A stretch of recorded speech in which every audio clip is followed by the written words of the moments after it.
Hi යාළුවනේ, මං හිතනවා හැමෝම සතුටින් පරිස්සමින් ඉන්නවා ඇති කියලා. මේ මගේ දෙවනි ලොග් එක. අද නම් ටිකක් හවස් වෙලා තමයි මම ලොග් එක කරන්න කියලා හිතුවේ. බලමු නේද ඉතින් අද මගේ හවස් යාමේ මොන වගේ දේවල් වෙයිද කියලා. ඉතින් යාළුවනේ අද මං හිතන් ඉන්නේ මගේ ගෙව ඇත තියෙන මල් වර්ග මං කොහොමද පෝෂණය කරන්නේ, ඒවා හදන්නේ කොහොමද, අන්න ඒ වගේ දේවල් ඔයාලත් එක්ක බෙදාගන්න කියලා.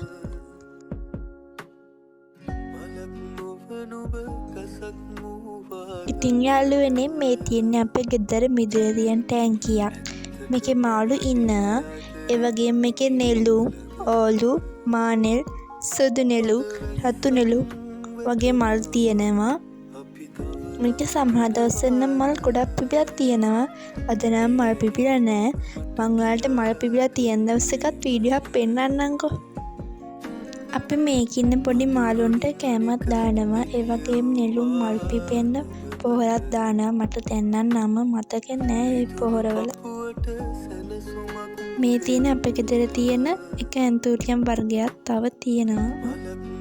මේක නම් නම දන්නේ නැහැ. තිබ්බ හින්දා වීඩියෝ කරගත්තා. මේ නම් මං හරියටම නම දන්නේ නැහැ. මේ රත් මල් වල පොඩි එක නේද? මේකේ නමත් දන්නේ නැහැ යාළුවනේ. මේ තියෙන්නේ අපේ ගෙදර තියෙන ඇන්තූරියම් වර්ග. මෙතන පේනවට වඩා ඇන්තූරියම් ප්‍රමාණයක් තියෙනවා. මේවට හොඳට පොහොර කරලා සාත්තු කරනවා. ඔයාලට ඕනි නම් කියන්න මම වීඩියෝ එකක් කරන්නම් මේවට සාත්තු කරන්නේ, පෝෂණය කරන්නේ මොනවද දාන පොහොර වර්ග කියලා. මේ තියෙන අටපෙත්තිය වර්ගයක්. තැඹිලි පාට අටපෙත්තිය වර්ගයක්.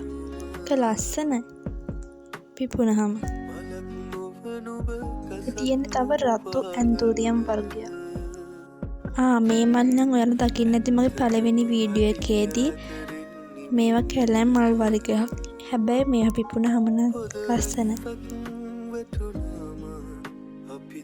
මේවා නම නම් දන්නේ නැහැ. ටිකක් හොඳයි.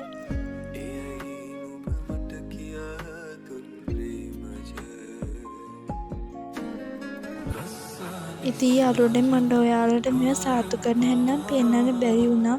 මං තව ටිකක් කරන්න එයා සාත්තු කරන්නේ කොහොමද කියලා පෙන්වන්න. අද මම ඔයාලට පෙන්වුවා මගේ ගෙවල් තියෙන මල් වර්ග වලින් ටිකක්.